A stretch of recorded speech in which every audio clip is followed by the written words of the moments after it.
Global markets లో నిన్న బంగారం వెండి బానే పడ్డాయి, కానీ ఇండియాలో మాత్రం బంగారం వెండి ధరలు పడలేదు. కారణం ఇవాళ ఒక డాలర్ తో కంపేర్ చేస్తే రూపీ 91 రూపాయలకి వెళ్లిపోయింది. నిన్న 90 రూపాయల 78 పైసలకి వెళ్లిపోయిందని ఎలా అనుకున్నాం? ఇవాళ ఒక డాలర్ కి 91 రూపాయల కంటే ఎక్కువగా కూడా ఇవాళ రూపీ వీక్ అవుతూ ఉండడం గ్లోబల్ గా ఉంటున్న బంగారం వెండి ధరల కంటే ఇండియాలో వెండి ధరల్ని బంగారం ధరల్ని పెంచుతుంది. అండ్ ఈ రష్యా యుక్రెయిన్ రిలేటెడ్ గా డీల్ జరిగిపోతుంది. సో దట్ బంగారం పడాలి. ఇన్ఫాక్ట్ గ్లోబల్ గా కూడా కొంత ప్రెషర్ లో ఉందని మీకు డేటా కనిపిస్తూ ఉంటుంది. దీని రిలేటెడ్ గా ప్రభావం బంగారం మీద వెండి మీద ఎలా ఉంటుంది అనేది కూడా ఇవాల్టి మార్కెట్ అనాలిసిస్ లో మాట్లాడుకుందాం. ఇన్ఫాక్ట్ ఇది నిన్నటి వీడియోలో డిస్కస్ చేయాల్సిన టాపిక్, బట్ ఎడిటింగ్ లో మిస్ అయింది. బట్ దాని తర్వాత కూడా కొన్ని ఇంపార్టెంట్ డేటా పాయింట్స్ వచ్చాయి కాబట్టి వాటన్నిటిని కలిపి ఇవాల్టి వీడియోలోనే మాట్లాడుకుందాం. బట్ ఇది చూడండి ఒకసారి, నరేంద్ర మోడీ గారికి ఇది ఒక పెద్ద విజయం. డొనాల్డ్ ట్రంప్ ఇండియా మీద టారిఫ్ ఈ ట్యాక్స్ ని పెద్ద మొత్తంలో వేస్తున్నా ఇండియా యుఎస్ కి పంపిస్తున్న ఎక్స్పోర్ట్స్ పెరిగాయి. ఇది ఇండియాకు ఒక పెద్ద విజయం అనేలా మీకు చాలా హెడ్ లైన్స్ మీకు ఇవాళ ఫైనాన్షియల్ ప్లాట్ఫామ్స్ లో కనిపిస్తూ ఉంటాయి. దీని రిలేటెడ్ గా నేను నిన్నటి వీడియోలోనే చెప్పాను, India trade deficit data better గా వచ్చింది, ఎక్స్పోర్ట్స్ పెరిగాయి. యుఎస్ కి పంపిస్తున్నవి కూడా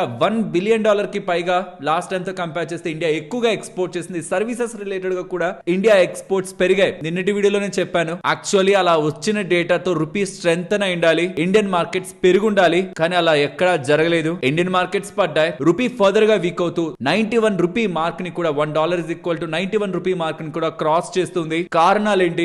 రూపీ ఎందుకు ఈ ట్రేడ్ డెఫిసిట్ డేటా ఇండియాకి పాజిటివ్ గా వచ్చినా ఎందుకు వీక్ అవుతుంది? మార్కెట్స్ ఎందుకు పడుతున్నాయి? బంగారం వెండి ప్రపంచ మార్కెట్లలో డాలర్ లో ట్రేడ్ అవుతున్నది, మంచిగానే పడుతున్న ఇండియన్ మార్కెట్స్ రిలేటెడ్ గా స్టెబిలిటీ పరంగా ఉంటున్న డేటాని మాట్లాడుకుంటూ రష్యా యుక్రెయిన్ పరంగా ఉంటున్న ఫర్దర్ ఇంపార్టెంట్ అప్డేట్స్ అండ్ మన మార్కెట్ రిలేటెడ్ గా ఉంటున్న price action, market data and ఇవాళ యుఎస్ రిలేటెడ్ గా కొన్ని ఇంపార్టెంట్ ఈవెంట్స్ ఉండబోతున్నాయి. వాటి రిలేటెడ్ గా డిస్కస్ చేసుకుంటూ ఫర్దర్ మన మార్కెట్ రిలేటెడ్ గా ఉన్న ఇంపార్టెంట్ డేటాని మాట్లాడుకుంటూ మన మార్కెట్ అనాలిసిస్ ని ఎండ్ చేద్దాం. Hello friends, welcome to day trader Telugu.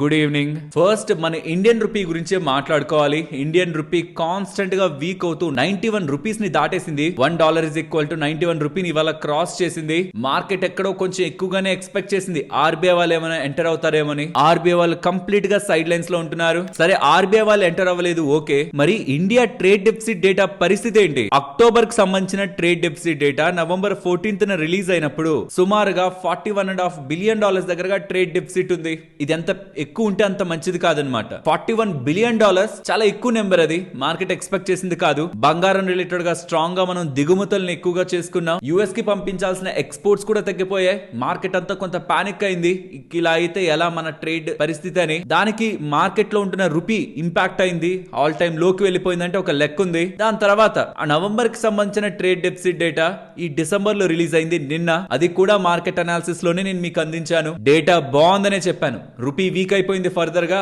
But data బాగుంది. సో రూపీ వీక్ అయిపోతే వచ్చిన డేటా నెగిటివ్ గా మాట్లాడేయచ్చు, కానీ డేటా బానే ఉంది. ట్రేడ్ డెఫిసిట్ డేటా $41.5 బిలియన్ నుంచి $24 బిలియన్ కి షార్ప్ గా డ్రాప్ అయింది. 24.5 బిలియన్ కి షార్ప్ గా డ్రాప్ అయింది. యుఎస్ కి చేస్తున్న ఎక్స్పోర్ట్స్ పెరిగాయి, ఓవరాల్ ఎక్స్పోర్ట్స్ పెరిగాయి, సర్వీసెస్ రిలేటెడ్ గా ఎక్స్పోర్ట్స్ పెరిగాయి. ఈవెన్ జెమ్స్ అండ్ జ్యువెలరీస్ కానివ్వండి, షిమ్స్ అండ్ ఈ సీ రిలేటెడ్ గా ఫుడ్స్ కూడా యుఎస్ కి పంపించాల్సిన వాళ్ళు మన వాళ్ళు ఇతర మార్కెట్స్ ని ఎక్స్ప్లోర్ చేశారు. చైనాకి ఎక్కువగా ఎక్స్పోర్ట్ చేశారు. ఈవెన్ టెక్స్టైల్ రిలేటెడ్ గా కూడా యుఎస్ రిలేటెడ్ గా బిగ్ ఇంపాక్ట్ ఉంది అనుకున్నామా, దాంట్లో కూడా 7% దగ్గరగా గ్రోత్ కనిపించింది. చాలా ఇండస్ట్రీస్ అమెరికా నుంచి వేరే కంట్రీస్ కి ఎక్స్పోర్ట్ చేసి మంచిగానే ఈసారి ఎక్స్పోర్ట్ డేటాని పెంచుకుంటూ ఉండడం. యుఎస్ రిలేటెడ్ గా ఇంత టారిఫ్లు ఉండి కూడా, అమెరికా వాళ్ళు మన మీద ఇన్ని టారిఫ్లు వేసి కూడా, ఇంత టాక్స్ వేసి కూడా ఇండియా ట్రేడ్ డెఫిసిట్ ని 5 month లోలో రిపోర్ట్ చేస్తూ ఉండడం చాలా మంచి విషయం. డెఫినెట్లీ రూపీ స్ట్రెంగ్ అవుతుందని మార్కెట్ లో అంచనాలు అయితే వచ్చాయి, కానీ అలా జరగలేదు. రూపీ ఆ డేటా వచ్చిన తర్వాత ఇవాళ ఈ రోజు కూడా కంటిన్యూస్ గా స్లైడ్ అవుతూ ఉంది. కరెన్సీ మార్కెట్ కి ఇది ఒక big surprise. Trade deficit data ఇలా ఉంటున్నా ఎఫ్ఐఎస్ ఎందుకు అంత పెద్ద మొత్తంలో ఎగ్జిట్ కొడుతూ రూపీని ఫర్దర్ గా ఆల్ టైమ్ లో లెవెల్స్ కి తీసుకువెళ్తున్నారని నిన్న కూడా 1468 కోట్ల దగ్గరగా ఎఫ్ఐఎస్ నెట్ సెల్ చేశారు. ఎఫ్ఐఎస్ కంటిన్యూస్ గా రూపీస్ ని డాలర్స్ లోకి మార్చుకుంటూ బయటకు తీసుకువెళ్తూ ఉండడం, కొత్తగా పెట్టుబడులు ఈ డాలర్ టర్మ్స్ లో ఇండియాలోకి రాకపోతూ ఉండడం, రూపీని స్టెబిలైజ్ చేయడంలో కొంత వీక్ అయితే అవుతున్నాయి. అండ్ ఇది మార్కెట్స్ మీద ప్రెషర్ ని క్రియేట్ చేస్తుంది. ఈ మధ్యకాలంలో మార్కెట్ పెరిగినప్పుడు కూడా 26,000కి అబోవ్ వెళ్ళినప్పుడు కూడా ఈ రోజు మార్కెట్ పెరిగింది కరెక్టే, బట్ ఇవాళ రూపీ ఆల్ టైమ్ లోకి వెళ్ళింది. ఇది మంచి విషయం కాదు. మార్కెట్స్ రిలేటెడ్ గా ఇది సెల్లింగ్ ప్రెషర్ ని పెడుతుంది. ఎంతసేపు రూపీ వీక్ అయిపోతూ వెళ్తే డాలర్లని రూపీలో మార్చి ఇండియన్ మార్కెట్ లో ఇన్వెస్ట్ చేసిన వాడు వేరే మార్కెట్లు కూడా ఇండియన్ మార్కెట్ లానే పెరుగుతున్నాయి, కానీ ఇండియన్ రూపీ వీక్ అయిపోతుంది. అయిపోతుంది, ఓవరాల్ నా వాల్యూ డాలర్ తో కంపేర్ చేస్తే వీక్ అయిపోతుంది, అదేదో నేను డాలర్ లోనే పెట్టి ఇన్వెస్ట్మెంట్ చేసుకున్నా రూపీ వీక్నెస్ రిలేటెడ్ గా ప్రొటెక్షన్ దొరుకుతున్నట్టే కదా. నవంబర్ 14th నుంచి రూపీ 3% వీక్ అయినట్టు, అంటే మార్కెట్ అక్కడే ఉందనుకున్నా, వాళ్ళు పెట్టిన పెట్టుబడులు అక్కడే ఉన్నాయనుకున్నా, డాలర్ ని కన్వర్ట్ చేసి రూపీలో పెట్టిన వాడికి, రూపీ టర్మ్స్ లో ఇండియాలో ఇన్వెస్ట్ చేసిన వాడికి 3% దగ్గరగా తను చేసిన ఇన్వెస్ట్మెంట్ కరెన్సీ టర్మ్స్ లో లాస్ అయినట్టు. మరి అలాంటప్పుడు ప్రెషర్ పెడుతుందా లేదా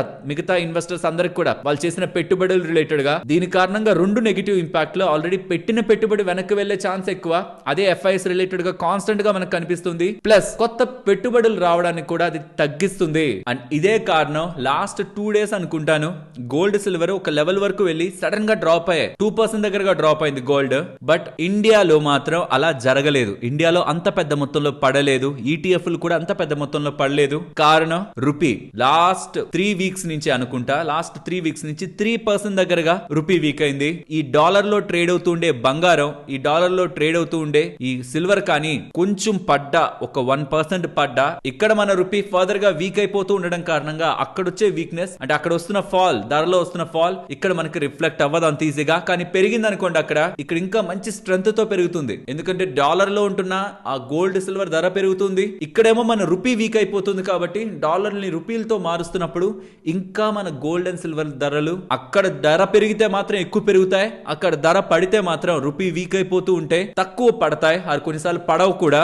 అది ఈ మధ్య కాలంలో లాస్ట్ 1-2 వారాల్లో జరుగుతూ ఉంది. ఇదంతా మారాలంటే రూపీ రిలేటెడ్ గా స్టెబిలిటీ రావాలి, ఏదో దీనికి యుఎస్ ఇండియా రిలేటెడ్ గా ట్రేడ్ డీల్ అయినా జరగాలి, ఆర్బీఐ వాళ్ళైనా స్టెప్ ఇన్ అవ్వాలి. ఈ రెండు జరగకపోతుంటే మాత్రం ఇండియన్ రూపీ ఎక్కడ ఫర్దర్ గా స్టెబిలైజ్ అవుతుంది అనేది యాజ్ ఆఫ్ నౌ అయితే ఒక $1 million క్వశ్చన్. ప్రతిరోజు ఆల్ టైమ్ లోస్ అయితే కొడుతూ ఉంది. కరెన్సీ మార్కెట్ ప్యూర్లీ ఇప్పుడు డిమాండ్ అండ్ సప్లై ఓరియంటేషన్ లోనే మూవ్ అవుతుంది కాబట్టి దాన్ని అంచనా వేయడం ఈవెన్ ఎక్స్పర్ట్స్ కి కూడా సాధ్యం కాదు. ఎవ్రీడే మారుతున్న ట్రేడ్ మెట్రిక్స్ తో అది చేంజ్ అవుతూ ఉంటుంది.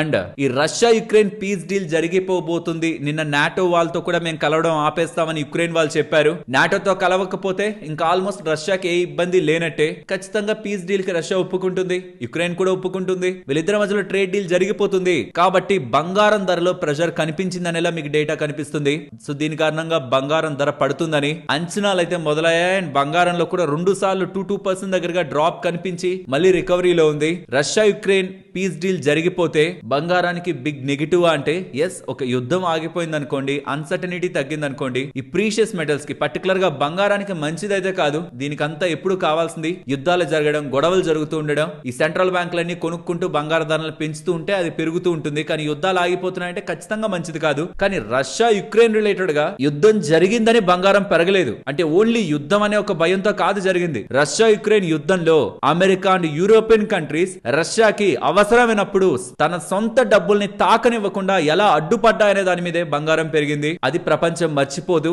కోర్ ఫ్యాక్టర్ యుద్ధం కాదు అక్కడ. రష్యాకి అవసరమైనప్పుడు తన డబ్బుల్ని టచ్ చేయలేకపోతుండడం, యుఎస్ లో చేసిన ఇన్వెస్ట్మెంట్స్ కానీ, ట్రెజరీలో చేసిన ఇన్వెస్ట్మెంట్స్ కానీ, ఇలా యుఎస్ యూరోపియన్ కంట్రీస్ అన్ని కలిసి రష్యాకి రావాల్సిన డబ్బుల్ని ఆపగలుగుతూ ఉండడం, ఇది మానిటరీ పరంగా ఉంచుకున్నా, బాండ్స్ లో ఉంచుకున్నా, నేను కావాలనుకున్నప్పుడు డబ్బుల్ని టచ్ చేయలేను, నేను బంగారంలోనే పెట్టుకోవాలి నా డబ్బులని. రష్యా ఒకటే కాదు, చైనా, ఇండియా అండ్ ఇతర ఏషియన్ కంట్రీస్ అండ్ గ్లోబల్ గా ఉన్న చాలా ఎకానమీస్ సడన్ గా రియలైజ్ అయ్యేసరికి, బంగారం కొనడం మొదలు పెట్టేసరికి సెంట్రల్ బ్యాంక్స్ వరుసగా కొంటున్న బంగారపు ధరను పెంచింది. సో యుద్ధం ఆగిపోయినా అది క్రియేట్ చేసిన గాయం ఉంటుంది చూసారా, ట్రస్ట్ ఇష్యూ ఉంటుంది చూసారా, అది యుద్ధంతో మాత్రం కంప్లీట్ గా పోదు. యుద్ధం ఆగిపోవడం బంగారం ధరకి మంచిదైతే కాదు, కానీ ఆగిపోయినంత మాత్రాన మొత్తం ఇష్యూ అంతా క్లియర్ అయిపోయినట్టు కూడా కాదు. అక్కడ యుద్ధం కంటే ఆ యుద్ధం సమయంలో ఆ రష్యాని ఎలా US and western countries financially ఆడుకోవాలని ప్రయత్నించాయి. సో దట్ నెక్స్ట్ టైం ఎప్పుడు ఇంకొక కంట్రీ వాళ్ళ చేతుల్లో కీలు బొమ్మలా మారకూడదంటే మనం ఏం చేయాలనే ప్రాసెస్ లోనే ప్రతి ఒక్క కంట్రీ బంగారపు నిల్వల్ని పెంచుకునే అనేది మనం గుర్తుంచుకుంటే,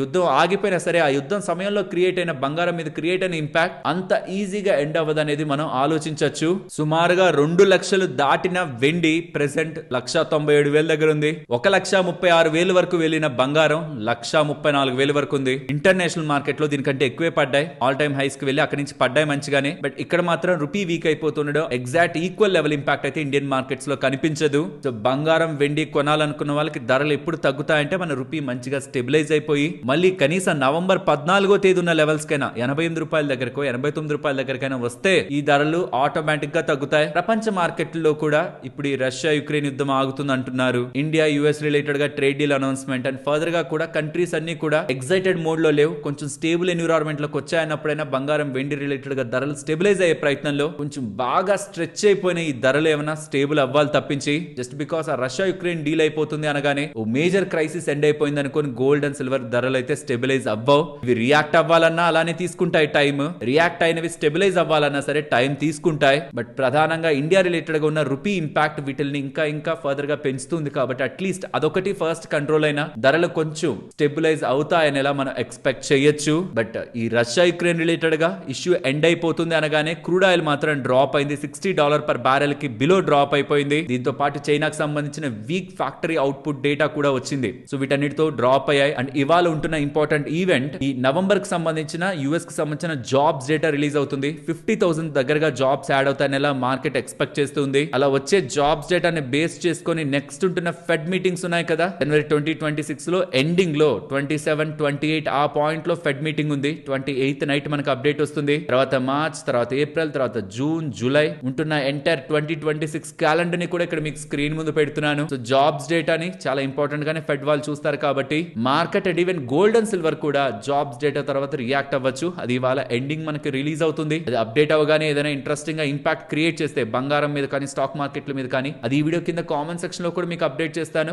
ఆల్సో మన వాట్సాప్ ఛానల్లో కూడా దాన్ని షేర్ చేస్తాను. అండ్ ఒక్కసారి ప్రపంచ మార్కెట్లను ఒక లుక్ వేశారంటే యుఎస్ మార్కెట్స్ రెడ్ లోనే ఉన్నాయి, యూరోపియన్ మార్కెట్స్ రెడ్ లోనే ఉన్నాయి, ఏషియన్ మార్కెట్స్ కొంత డీప్ రెడ్ లో ఉన్నాయి. Specially Japan and related countries కూడా, బికాస్ జపాన్ రిలేటెడ్ గా అనుకున్నాం కదా December 19th జపాన్ వాళ్ళు వాళ్ళ వడ్డీ రేట్ల హైక్ చేయబోతున్నారు. దాని కారణంగా ఎన్ స్ట్రెంగ్ అవుతుంది. ఈ డాలర్ ఎన్ క్యారీ ట్రేడ్ అనేది కూడా ఇంపాక్ట్ అవుతుంది.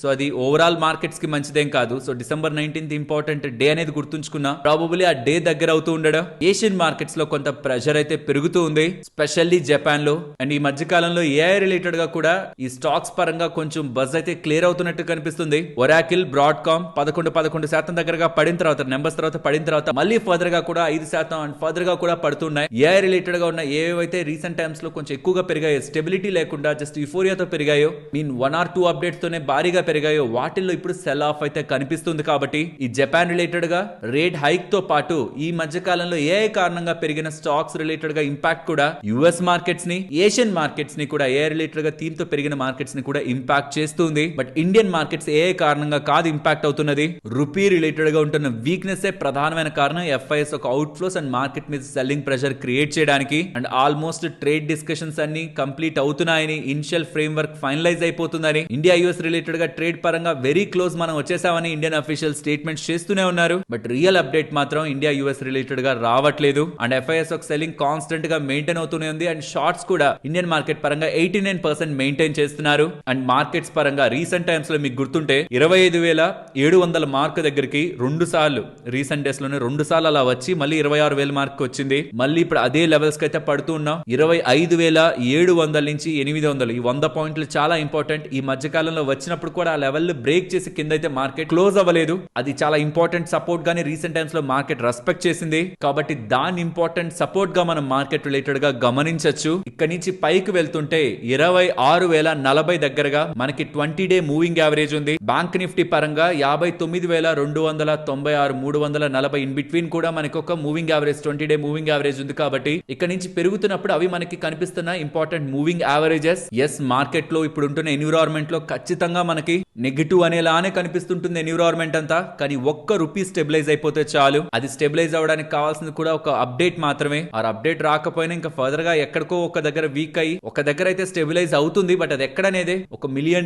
క్వశ్చన్ గా ఉంది. అదొకటి స్టెబిలైజ్ అయింది, ఇంకా మళ్ళీ ఫర్దర్ గా స్ట్రెంగ్ అవుతుంది. అంటే 91 దగ్గర స్టెబిలైజ్ అయిందంటే 90.5, 90, 89 అట్లా ఫర్దర్ గా డౌన్ అయి స్టెబిలైజ్ అయిపోయింది రూపీ అనేలా మార్కెట్ కు ఒక క్లారిటీ వచ్చిన రోజు సెల్లింగ్ ప్రెషర్ మార్కెట్ రిలేటెడ్ గా కొంత ఈజ్ అవుతుంది. ఇది పాజిటివ్ సైడ్ చూస్తున్నప్పుడు. లేదు ఇంకా ఫర్దర్ గా రూపీ వీక్ అయిపోతుంది, 91 మళ్ళీ దాటేస్తుంది, 91.5, 92, 92.5 ఇలా వెళ్ళిపోతూనే ఉంటుందంటే అది మన మార్కెట్స్ కి మంచి విషయం కాదు. ఇది ఈ రీసెంట్ టైమ్స్ లో మార్కెట్ పెరిగి 26,000 అబోవ్ వచ్చినప్పుడు కూడా ఇదే చెప్పాను. మన రిలేటెడ్ గా ఏదైనా మేజర్ థ్రెట్ ఫ్యాక్టర్ ఉంది అంటే, రీసెంట్ టైమ్స్ లో చేసిన వీడియోలో కూడా మార్కెట్ రిలేటెడ్ గా మేజర్ థ్రెట్ ఫ్యాక్టర్ ఏదైనా ఉందంటే అది రూపీ. ఆ రూపీ రిలేటెడ్ గా ఇలాంటి వీక్నెస్ ని క్రియేట్ చేసినది మాత్రం ట్రంప్. అన్నెసరీగా మొత్తం డీల్ అంతా ఫైనలైజ్ అవుతున్న ట్రేడ్ డీల్ పరంగా అనౌన్స్మెంట్ చేయట్లేదు. బట్ ఇట్ సమ్ పాయింట్ వాళ్ళైనా దిగి రావాల్సిందే. కాబట్టి ఈ ఇష్యూ అంతా ఇండియా పరంగా నడుస్తున్న ఈ ఇష్యూ అంతా, ఈ రూపీ రిలేటెడ్ గా ఉన్న గేమ్ అంతా ఒక పాయింట్ లో కూల్ ఆఫ్ అవుతుంది. కంగారు పడాల్సిన నీడ్ లేదు ఫ్రెండ్స్. ఇలా ఉంటున్న అన్ని డేటా పాయింట్స్ ని కనెక్ట్ చేస్తూ వీడియోని మీ ముందుకు తీసుకురావడానికి పెట్టిన ఎఫర్ట్స్ మీకు వాల్యుబుల్ అనిపిస్తే మన వీడియోని తప్పకుండా లైక్ చేయండి. నెక్స్ట్ ఇవాళ స్టాక్స్ గురించి మాట్లాడుకునే ముందు మన కేంద్ర మంత్రి నిర్మలా సీతారామన్ గారు ఇవాళ ఇన్సూరెన్స్ అమెండ్మెంట్ బిల్ ని పార్లమెంట్ లో ఇవాళ ప్రవేశపెట్టారు. ఎఫ్డిఐ రిలేటెడ్ గా ఇన్వెస్ట్మెంట్స్ ని 100% కి తీసుకువెళ్తూ కొన్ని ఇంపార్టెంట్ కీలకమైన చేంజెస్ తీసుకున్నారు. అందులోది మీకు ఇక్కడ స్క్రీన్ ముందు ఉంచుతున్నాను. ఆ లాజిక్ ప్రకారం ఇకపై ఇన్సూరెన్స్ ఏజెంట్స్ కి అండ్ అగ్రిగేటర్స్ కి, లైక్ ఆన్లైన్ లో ఉంటున్న పాలసీలు అమ్ముతున్న ఇన్సూరెన్స్ అగ్రిగేటర్స్ కి ఎంత కమిషన్ ఇవ్వాలన్నది కూడా ఐఆర్డిఐ వాళ్ళు కంట్రోల్ చేసే స్టేజ్ లోకి వెళ్ళబోతుందని, ఆ పవర్ ని కూడా ఐఆర్డిఐ కి ఇస్తూ ఇన్సూరెన్స్ పై, ఇన్సూరెన్స్ కమిషన్ పై ఐఆర్డిఐ వాళ్ళు ఎలా అనుకుంటే అలా డెసిషన్స్ తీసుకోవచ్చు అనేలా బిగ్ చేంజ్ అయితే తీసుకురాబోతున్నారు. ఇప్పటి వరకు ఎలా ఉండేదంటే మేనేజ్మెంట్ టోటల్ ఎక్స్పెన్స్ కి ఒక లిమిట్ పెట్టేసింది ఐఆర్డిఐ. దాంట్లో వాళ్ళ ఆపరేషన్ ఎక్స్పెన్సెస్ కి ఖర్చు పెట్టుకోవచ్చు, కమిషన్ కి ఖర్చు పెట్టుకోవచ్చు. లైక్ మేము ఇప్పుడు మా బిజినెస్ రన్ చేయడానికి మాకు 100 రూపాయలు అవుతుందని చెప్పి అందులో ఇన్సూరెన్స్ ని రన్ చేయడానికి, ఆ కంపెనీని రన్ చేయడానికి ఒక 40 రూపాయలు 50 రూపాయలు పెట్టుకుంటూ కమిషన్స్ కి ఇంకొక 50 రూపాయలు ఇవ్వచ్చు. దాంట్లో ఇప్పటి వరకు ఐఆర్డిఐ టచ్ చేయడానికి లేదు. కమిషన్స్ ఇంతకు మించి ఇవ్వద్దని చెప్పడానికి లేదు. కానీ ఇకపై కమిషన్స్ ఇంతకు మించి ఇవ్వద్దు, మేనేజ్మెంట్ ఎక్స్పెన్సెస్ ఇంతలోనే ఉంచండి, అసలు మీరు ఎక్కడ డబ్బులు ఖర్చు పెడుతున్నారో చెప్పండి అని అడిగే పవర్ ని ఐఆర్డిఐ వాళ్ళ చేతుల్లోకి ఇస్తూ ఉండడం, పీబీ ఫిన్టెక్ వాళ్ళ ఎంటైర్ బిజినెస్ అంతా కూడా దీని రిలేటెడ్ గా ఇంపాక్ట్ అవుతుందని మార్కెట్ భావిస్తూ ఆ స్టాక్ ఒక 5% పడింది. కానీ ఒకవేళ కమిషన్స్ ని తగ్గించినా, ఫర్దర్ గా ఏదైనా చార్జెస్ ని తగ్గించినా అది ఇన్సూరెన్స్ ప్రీమియంని ఏదైనా మారుస్తుందేమని మార్కెట్ అభిప్రాయపడుతూ ఇన్సూరెన్స్ స్టాక్స్ కేం పెద్ద చేంజ్ రాలేదు. ఇన్ఫాక్ట్ అది లాంగ్ టర్మ్ లో వాటికి మంచిదే. కానీ ఇన్సూరెన్స్ బిజినెస్ లో ఉంటున్న కంపెనీస్ కి అండ్ ఏజెంట్స్ కి మాత్రం ఇప్పుడు ఐఆర్డిఐ వాళ్ళు అనుకుంటే కమిషన్ తగ్గించే స్టేజ్ కి వెళ్తుంది. కాబట్టి బిజినెస్ మీద ఇంపాక్ట్ పడుతుందనే ఒక ఉద్దేశంతోనే పీబీ ఫిన్టెక్ లో మాత్రమే ఇవాళ మనం ఎక్కువ ఫాల్ ని చూసాం. ఇదే మేజర్ గా ఉంటున్నవి 100% దగ్గరగా ఇన్సూరెన్స్ సెక్టార్ లో ఎఫ్డిఐ ఫారెన్ డైరెక్ట్ ఇన్వెస్ట్మెంట్స్ ని అనుమతించడం అండ్ కమిషన్ రిలేటెడ్ గా లిమిట్స్ పెట్టే ఒక పవర్ ఇప్పటి వరకు ఐఆర్డిఐ చేతిలో లేదు. కానీ ఇకపై ఆ పవర్ ని కూడా ఐఆర్డిఐ వాళ్ళ చేతుల్లోకి ఇచ్చేశారు. అండ్ ఈ లైఫ్ ఇన్సూరెన్స్ కంపెనీస్ రిలేటెడ్ గా ఇన్వెస్ట్మెంట్ రెగ్యులేషన్స్, అంటే వాళ్ళ డబ్బుల్ని ఎక్కడ ఇన్వెస్ట్ చేసి ఉంచుకోవచ్చు, government securities, state and central related గా ఆ రెగ్యులేషన్స్ ని తీసుకొచ్చారు. ఇన్సూరెన్స్ కంపెనీస్ ని నాన్ ఇన్సూరెన్స్ కంపెనీస్ లో మర్జర్ చేస్తూ ఉండడం, దానిపై కూడా అమెండ్మెంట్ బిల్ తీసుకొచ్చారు. ఇది మ్యాక్స్ ఫైనాన్షియల్స్ కి మంచిది. ఇప్పటి వరకు రీఇన్సూరెన్స్ ని స్టార్ట్ చేయాలంటే 5,000 కోట్ల దగ్గరగా రిక్వైర్మెంట్ క్యాపిటల్ ఉండేది, ఇప్పుడు 1000 కోట్లకు చేశారు. సో ఇవాళ ప్రవేశపెట్టిన ఇన్సూరెన్స్ అమెండ్మెంట్ బిల్ రిలేటెడ్ గా ఉన్న కీలకమైన అప్డేట్స్ అయితే ఇవి. అండ్ దీని కారణంగా ఏ బ్యాంక్స్ ఇంపాక్ట్ అవుతాయి, బికాస్ కమిషన్ అంటే ఏజెంట్స్ ఒకరే కాదు, బ్యాంకులు కూడా ఇన్సూరెన్స్ పాలసీలు నమ్ముతూ ఉంటాయి. కాబట్టి ఏ బ్యాంకులు ఎంతెంత కమిషన్ ని ఈ పాలసీలు అమ్మడం ద్వారా సంపాదిస్తున్నాయని చూస్తున్నప్పుడు axis bank 9% of their profit before tax దీని ద్వారానే డబ్బులు సంపాదిస్తుంది. ఐసిఐసిఐ బ్యాంక్ 7%, హెచ్డిఎఫ్సి బ్యాంక్ కూడా 7%. సో హైయెస్ట్ ఎర్న్ చేస్తున్నది యాక్సిస్ బ్యాంక్. కాబట్టి ఇవాళ యాక్సిస్ బ్యాంక్ స్టాక్ లో కూడా మనకు ఫాల్ కనిపించింది. సుమారుగా 3,174 కోట్ల దగ్గరగా ఈ ఇన్సూరెన్స్ ద్వారా కమిషనే వీళ్ళకి వస్తుంది. సిమిలర్ గా ఐసిఐసిఐ బ్యాంక్ 4,474 కోట్లు, హెచ్డిఎఫ్సి బ్యాంక్ 6,300 కోట్లు. But in terms of percentage పరంగా చూసినప్పుడు ఎక్కువగా సంపాదించేది మాత్రం గమనించండి, ఇక్కడ యాక్సిస్ బ్యాంక్. అంటే పెద్ద పెద్ద బ్యాంక్స్ లో మాత్రం ఎక్కువగా సంపాదించేది యాక్సిస్ బ్యాంక్. తర్వాత ఏ బ్యాంక్స్ కి ఎంతెంత పర్సెంట్ మీరు in terms of their book profit before tax పరంగా చూస్తే ఎంత ఉండేదనేది చూడొచ్చు. Even Equitas small finance bank, IndusInd bank వీటికి కూడా మంచిగానే వస్తుంది. బట్ పెద్ద బ్యాంక్స్ లో చూసినప్పుడు యాక్సిస్ బ్యాంక్ మనకి ప్రధానంగా కనిపిస్తుంది 9.2% దగ్గరగా. అందుకే స్టాక్ ఇవాళ ఇంపాక్ట్ అయింది. దాంతో పాటు యాక్సిస్ బ్యాంక్ ఒక మేనేజ్మెంట్ తో సిటీ వాళ్ళు చేసిన కన్వర్సేషన్స్ లో నెట్ ఇంట్రెస్ట్ మార్జిన్ రికవరీ అనేది ఎర్లీగానే ఉంటుంది అనుకుంటే అది ఇంకొక 2 క్వార్టర్స్ దగ్గరగా డిలే అవ్వచ్చని, ఐదర్ Q4 లో కానీ ఆర్ Q1 FY26 లో కానీ అవి బాటమ్ అవుట్ అవ్వచ్చని మేనేజ్మెంట్ చెప్పింది. చెప్పిందంట. గతంలో మేనేజ్మెంట్ చెప్పింది అయితే Q3, బట్ అది ఇంకొక క్వార్టర్ అంటే Q3 లో అవ్వాల్సిన కాస్త Q4 కానీ ఆ తర్వాత క్వార్టర్ Q1 FY26 లో కానీ నెట్ ఇంట్రెస్ట్ మార్జిన్ స్టెబిలైజ్ అవుతాయని యాక్సిస్ బ్యాంక్ వాళ్ళు చెప్పారని సిటీ వాళ్ళు వాళ్ళ రిపోర్ట్ లో దాన్ని మెన్షన్ చేస్తూ C shaped net interest margin ట్రాజెక్టరీని ప్రొజెక్ట్ చేస్తూ ఉండడం. టార్గెట్ ప్రైస్ నేమ్ పెద్దగా మార్చేయలేదు, 1285 రూపాయలే ఇచ్చారు. ఇప్పుడున్న ధర కంటే ఎక్కువే, బట్ స్టిల్ మార్జిన్ రిలేటెడ్ గా నెట్ ఇంట్రెస్ట్ మార్జిన్ పరంగా మేనేజ్మెంట్ చెప్పిన దాన్ని ఫాలో అవ్వట్లేదు అనేసరికి మార్కెట్ లో అదొక కన్సర్న్ లా కూడా యాక్సిస్ బ్యాంక్ మీద ఇవాళ అప్లై అయ్యింది. నెక్స్ట్ ఇక్కడ మీరు స్క్రీన్ మీద గమనిస్తే సిల్వర్ రిలేటెడ్ గా బేస్ ఇంపోర్ట్ ధరని $1,723 పర్ కేజీ నుంచి $2,081 పర్ కేజీకి పెంచినట్టు, గోల్డ్ రిలేటెడ్ గా కూడా 1336 పర్ 10 గ్రామ్స్ నుంచి 1398 పర్ 10 గ్రామ్స్ కి పెంచినట్టు గవర్నమెంట్ పెంచుతున్నట్టు ఎకనామిక్స్ టైమ్స్ వాళ్ళు అప్డేట్ చేస్తున్నారా? దీని మీనింగ్ ఏంటి? ఇది మార్కెట్ ధరని పెంచడం కాదు, ఇంపోర్ట్ డ్యూటీ టాక్స్ క్యాలిక్యులేషన్ కోసం మారుస్తున్న మార్పులు. అంటే ఇది సింపుల్ గా ఎక్స్ప్లెయిన్ చేస్తాను. బేస్ ఇంపోర్ట్ ప్రైస్ అంటే మినిమం ఏ వాల్యూ మీద కస్టమ్ డ్యూటీ వెయ్యాలి, క్యాలిక్యులేట్ చేయాలి అనేది ఎప్పుడైతే హయ్యర్ బేస్ ప్రైస్ పెడతారు అంటే ఇప్పుడు ఆ వాల్యూని ఎప్పుడైతే పెంచేస్తారో వాళ్ళకి గవర్నమెంట్ వాళ్ళకి హయ్యర్ ఇంపోర్ట్ డ్యూటీ కలెక్షన్ లో రూపంలో వస్తుంది. తద్వారా గోల్డ్ ఇంపోర్ట్స్ తగ్గడం కానివ్వండి, డాలర్ అవుట్ అవ్వడం అంటే డాలర్ ఇక్కడ నుంచి బయటకు వెళ్ళిపోవడం, రూపీ వీక్నెస్ అవ్వడం కూడా తగ్గుతుంది. సో ఎక్సెసివ్ గోల్డ్ బయింగ్ చెయ్యకుండా ఇలా వాల్యూని పెంచితే, ఇలా బేస్ ఇంపోర్ట్ ప్రైస్ ని పెంచితే గోల్డ్ ఒక ఇంపోర్ట్ తగ్గుతుందన్న ఒక ఉద్దేశంతోనే గవర్నమెంట్ ఆఫ్ ఇండియా ఈ చర్యలు తీసుకుంటుంది. సో ఓవరాల్ దీని ఒక మెయిన్ ఇంపాక్ట్ అంతా కూడా ఇండియాలోకి బంగారం దిగుమతుల్ని తగ్గించి రూపీని స్టెబిలైజ్ చేయడానికి గవర్నమెంట్ ఈ పని చేస్తుందన్న విషయాన్ని మనం గుర్తుంచుకోవాలి. కాబట్టే చూడండి నవంబర్ రిలేటెడ్ గా గోల్డ్ దిగుమతులు తగ్గాయి. ఫర్దర్ గా గవర్నమెంట్ ఈ స్టెప్ తీసుకుంది కాబట్టి ఇంకా గోల్డ్ దిగుమతులు తగ్గే అవకాశం ఉంటుంది. అన్లెస్ మన వాళ్ళు ఫుల్ గా ఇక్కడ గోల్డ్ ని కొనేస్తున్నారని ఫుల్ ఇఫోరియా ఉంటే తప్పించి ఇలా బేస్ ఇంపోర్ట్ ప్రైస్ పెంచడం కారణంగా ఇంపోర్ట్స్ ని గవర్నమెంట్ ఆఫ్ ఇండియా డిస్కరేజ్ చేస్తున్నట్టు. ఇప్పుడు నేను మీతో షేర్ చేసిన డేటా మీకు వాల్యుబుల్ గానే అనిపించిందా? అనిపిస్తే మన వీడియోని తప్పకుండా లైక్ చేయండి. నెక్స్ట్ ఓలా ఎలక్ట్రిక్ రిలేటెడ్ గా దాన్ని స్థాపించిన వ్యక్తి అండ్ దాన్ని లీడ్ చేసిన వ్యక్తి ఉన్నారా, భవిష్ అగర్వాల్. తనకి సంబంధించి తన దగ్గర ఉంటున్న షేరుల్లో 2,63,00,000 షేరుల్ని $34.99 లెక్కన మార్కెట్ లో అమ్మారనేలా డేటా అయితే ఇవాళ అప్డేట్ అయింది. ఈవెన్ అది మీకు స్క్రీన్ ముందు కూడా పెడుతున్నాను. తన వాటాని ఈ పాయింట్స్ లో అమ్ముతున్నారనేసరికి జస్ట్ ఇమాజిన్, ఒక రీటైలర్ ఈ పాయింట్ లో ఇంత పడిపోయింది కదా, ఇప్పుడు కొందాం పెరుగుతుందని ఒక ఆశతో కొంటున్నారు అనుకోండి, ప్రమోటరే అమ్మేస్తున్నారు అనేలా వస్తున్న డేటాతో పానిక్ అవుతారు కదంతా. ఆ పానిక్ తోనే ఇవాళ స్టాక్ 8% దగ్గరగా పడింది. బట్ దేనికి అమ్ముతున్నారు, లాజిక్ ఏంటి, అసలు తినమ్ముతుంటే కొంటున్నది ఎవరు? ఈ డేటా పాయింట్స్ కొంచెం ఇంపార్టెంట్ గా మనం అబ్జర్వ్ చేయాలి. దీని IPO ప్రైస్ 76 రూపీస్, కానీ ఇప్పుడు ప్రమోటర్ అమ్మింది 35 రూపీస్. సుమారుగా అలా అమ్మి 92 కోట్ల దగ్గరగా తనైతే డబ్బులు తీసుకున్నారు. 54% కంటే బిలో IPO ప్రైస్ అమ్మాల్సిన స్టేజ్ లో తను వెళ్తూ ఉండడం ఇన్వెస్టర్స్ రిలేటెడ్ గా కాన్ఫిడెన్స్ ఇంపాక్ట్ చేసేసరికి స్టాక్ ఇవాళ పడింది. బట్ ఎవరు కొంటున్నారు, అసలు దీని బ్యాక్ ఏదైనా ఇంట్రెస్టింగ్ ఇన్వెస్టర్ ఎంటర్ అవుతున్నారు అన్న డేటా కూడా వాల్యుబుల్ కాబట్టి అది ఏదైనా ఇంపార్టెంట్ డేటా ఉంటే అది నేను మీకు షేర్ చేస్తాను. ఇవాళ end of the day NSE లో black deal bulk deal section లో అది అప్డేట్ అవుతుంది. ఏదైనా ఇంపార్టెంట్ డేటా ఉంటే అది రేపటి వీడియోలో మాట్లాడుకుందాం.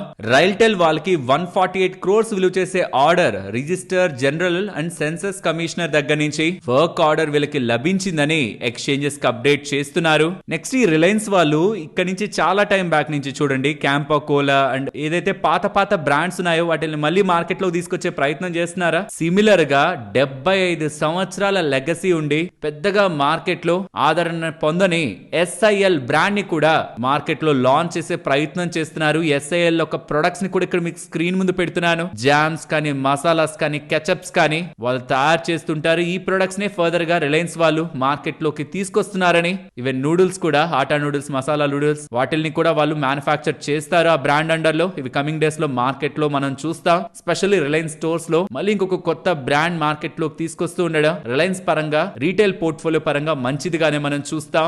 ఫ్రెండ్స్, ఈ ఇన్ఫర్మేషన్ ని మార్కెట్ లో చూసినప్పుడు చాలా మంది కన్ఫ్యూజ్ అవుతున్నారు. HDFC బ్యాంక్ ఇండస్ఇండ్ బ్యాంక్ లో 9.5% వాటాను ఎక్వైర్ చేయబోతుందనేసరికి ఏమైనా ఇండస్ఇండ్ బ్యాంక్ కష్టాల్లోకి వెళ్ళిపోయిందా, లైక్ ఎస్ బ్యాంక్ లోకి అన్ని బ్యాంకులు వచ్చి వాటాను కొన్నట్టు HDFC బ్యాంక్ వాళ్ళు కూడా ఏమైనా వాటాను కొంటున్నారంటే ఏదైనా కష్టాల్లో ఇండస్ఇండ్ బ్యాంక్ ఉందా అనేలా కన్ఫ్యూజన్ క్రియేట్ అవుతుంది. కానీ ఇక్కడ పాయింట్ అంతా HDFC బ్యాంక్ ఇన్వెస్ట్మెంట్ చేస్తున్నట్టు కాదు. 9.5% దగ్గరగా ఇండస్ఇండ్ బ్యాంక్ లో ఇన్వెస్ట్మెంట్ చేయడానికి HDFC గ్రూప్ కి RBI వాళ్ళు అనుమతినిచ్చారు. అక్కడ అనుమతి ఇస్తున్నది HDFC బ్యాంక్ కనే కాదు, ఎంటైర్ HDFC గ్రూప్ లో ఉంటున్న కంపెనీస్ లైక్ HDFC AMC కూడా మొత్తానికి గ్రూప్ లెవెల్లో అనుమతిని ఇచ్చారు. మరి హెచ్డిఎఫ్సి బ్యాంక్ అని ఎందుకు పెట్టడం, హెచ్డిఎఫ్సి ఏఎంసీ అని పెట్టొచ్చు కదా అంటే హెచ్డిఎఫ్సి ఏఎంసీకి పేరెంట్ కంపెనీ హెచ్డిఎఫ్సి బ్యాంక్ కాబట్టి పేరెంట్ కంపెనీ మీద అప్రూవల్ వస్తుంది. ఇంకా సింపుల్ చెప్పాలంటే ఎంటైర్ హెచ్డిఎఫ్సి గ్రూప్ ని ఇప్పుడు హెచ్డిఎఫ్సి బ్యాంక్ రిప్రజెంట్ చేస్తుంది కాబట్టి హెచ్డిఎఫ్సి బ్యాంక్ అని పెట్టారు తప్పించి దాని అర్థం హెచ్డిఎఫ్సి బ్యాంక్ పెట్టుబడి పెడుతుందని కాదు. ఎంటైర్ హెచ్డిఎఫ్సి గ్రూప్ లో అది ఇన్సూరెన్స్ కంపెనీలు కానీ ఇన్వెస్ట్మెంట్ కంపెనీస్ కానీ ఏవైనా ఇండస్ఇండ్ బ్యాంక్ లో 9.5% కొనుక్కోవచ్చు. అది కూడా నెక్స్ట్ 1 year పాటు కొనుక్కోవచ్చు. టిల్ December 14th 2026 వరకు కొనుక్కోవచ్చు అనే ఒక అనుమతిని హెచ్డిఎఫ్సి బ్యాంక్ పేరు మీద ఇస్తుండడం కొంత కన్ఫ్యూజన్ క్రియేట్ అయింది. కానీ ఇండస్ఇండ్ బ్యాంక్ రిలేటెడ్ ఎటువంటి పానిక్ అవ్వాల్సిన నీడ్ లేదు. గవర్నమెంట్ వాళ్ళు ఈ డిఫెన్స్ ను వదిలేలాలైతే లేరు. FY27 లో కూడా డిఫెన్స్ బడ్జెట్ ని 20-25% పెంచి రీసెర్చ్ అండ్ డెవలప్మెంట్ ని బూస్ట్ చేసి ప్రైవేట్ కంపెనీల్ని కూడా పబ్లిక్ సెక్టర్ కంపెనీల్లో మాదిరిగానే ఎంకరేజ్ చేసి ఈ డిఫెన్స్ స్పేస్ ని స్ట్రాంగ్ గా గ్రో చేయాలనే ఆలోచనలో ఉన్నట్టయితే చెప్తున్నారు. ఇక్కడ ప్రైవేట్ కంపెనీస్ కి మంచి లాభం. గవర్నమెంట్ కంపెనీస్ అండర్ లో ఉంటున్నవి కూడా లైక్ హెచ్ఏఎల్ కానీ బిఎల్ కానీ మెజగాన్ డాక్ షిప్ బిల్డర్స్ వీటికి కూడా మంచిదే. కానీ ప్రైవేట్ సెక్టార్ కంపెనీస్ కూడా ఈక్వల్ గ్రోత్ ఆపర్చునిటీస్ ఇస్తారనేలా సోర్సెస్ నుంచి వస్తున్న ఇన్ఫర్మేషన్ అంటే ఎకనామిక్స్ టైమ్స్ వాళ్ళు చెప్తుండడం entire defence space government still ఇంకా ఎంకరేజ్ చేస్తుందనేలా హోప్స్ నైతే పెంచుతుంది. వేదాంత వాళ్ళ డీమర్జర్ ని ఎన్సిఎల్టీ వాళ్ళు నేషనల్ కంపెనీ లా ట్రిబ్యునల్ వాళ్ళు అప్రూవ్ అయితే చేశారు. సో ఎస్ఓటిపి వాల్యుయేషన్స్ ప్రకారం వాళ్ళవి ఒక్కొక్క బిజినెస్ డివైడ్ అవుతుంది అనుకున్నామా, దాన్ని బట్టి ఎస్ఓటిపి వాల్యుయేషన్స్ ప్రకారం వేటికి ఎలాంటి వాల్యుయేషన్ ఉంటుందనేది కూడా ఇక్కడ మీకు స్క్రీన్ ముందు పెడుతున్నాను. డీమర్జ్ అయితే బిజినెస్ లన్నీ డీమర్జ్ అయితే ఎవరెవరికి ఎలాంటి వాల్యుయేషన్ మార్కెట్ ఇస్తుందనేది కూడా. సో ఇది వేదాంత షేర్ హోల్డర్స్ కి మంచి విషయమే. అట్లీస్ట్ ఒక గ్రీన్ సిగ్నల్ మనకి డీమర్జర్ పరంగా కనిపించింది.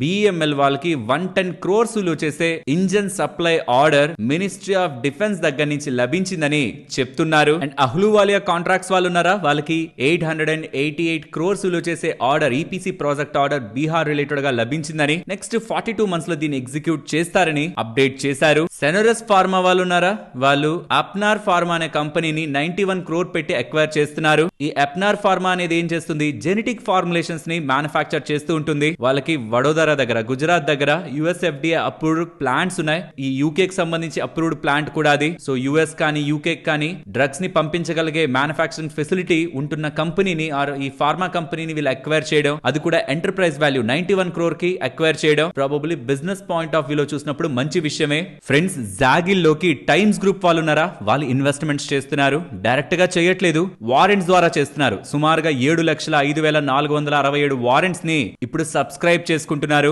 వారెంట్స్ షేర్స్ కాదు కదా అంటే ఇప్పుడు అవి వారెంట్సే. నెక్స్ట్ ఒక్కొక్క వారెంట్ కూడా ఒక ఈక్విటీ షేర్ గా మారుతుంది. ఇష్యూ చేస్తున్న price warrant price 567 rupees. Total గా దీని ద్వారా 40 కోట్లని జాగిల్ వాళ్ళు రైజ్ చేస్తున్నట్టు అప్డేట్స్ చేస్తున్నారు. సో టైమ్స్ గ్రూప్ వాళ్ళు జాగిల్ లో పెట్టుబడి చేస్తున్నారు అనగానే స్టాక్ ఇవాళ పెరిగింది. న్యూస్ అండ్ సాఫ్ట్వేర్ వాళ్ళు 16,53,00,000 విలువ చేసే డిజిటల్ లెండింగ్ ప్లాట్ఫామ్ ఆర్డర్ ని గెలుచుకున్నారని 5 years లో దీన్ని ఎగ్జిక్యూట్ చేస్తారని చెప్తున్నారు. అయాన్ ఎక్స్చేంజ్ వాళ్ళు కూడా 205 crore విలువ చేసే వాటర్ ట్రీట్మెంట్ ఆర్డర్స్ ని సోలార్ ప్రాజెక్ట్స్ రిలేటెడ్ గా గెలుచుకున్నట్టు, Rayzon energy private limited and Inox solar limited వాళ్ళ దగ్గర నుంచి ఆర్డర్స్ లభించినట్టు నెక్స్ట్ 9 to 10 months లో వీటిని ఎగ్జిక్యూట్ చేస్తారని అప్డేట్ చేశారు. బిఎల్ కశ్యప్ వాళ్ళు ఉన్నారా, వీళ్ళు 615 crore 69 lakhs విలువ చేసే ఆర్డర్ సత్వ సికేసి ప్రైవేట్ లిమిటెడ్ వాళ్ళ దగ్గర నుంచి గెలుచుకున్నట్టు. ఇది చెన్నై కమర్షియల్ ప్రాజెక్ట్ అని, స్ట్రక్చరల్ సివిల్ వర్క్స్ వీళ్ళు దాంట్లో చేయబోతున్నారని నెక్స్ట్ 31 months లో ఈ ప్రాజెక్ట్ ని కంప్లీట్ చేసుకుంటారని బిఎల్ కశ్యప్ వాళ్ళు చెప్తున్నారు. అండ్ రాజేష్ పవర్ వాళ్ళ దగ్గర నుంచి డైమండ్ పవర్ ఇన్ఫ్రాస్ట్రక్చర్ వాళ్ళకి 57 crore 58 lakhs చేసే కేబుల్ సప్లై ఆర్డర్ లభించిందని, January 1st 2026 నుంచి June 30, 2026 లోపు ఈ కేబుల్స్ ని వీళ్ళు సప్లై చేయబోతున్నారని డైమండ్ పవర్ ఇన్ఫ్రాస్ట్రక్చర్ వాళ్ళు అప్డేట్ చేశారు. మరొక ఇంట్రెస్టింగ్ వీడియోతో మళ్ళీ మీ ముందుకు వస్తాను. అంతవరకు టేక్ కేర్, జై హింద్.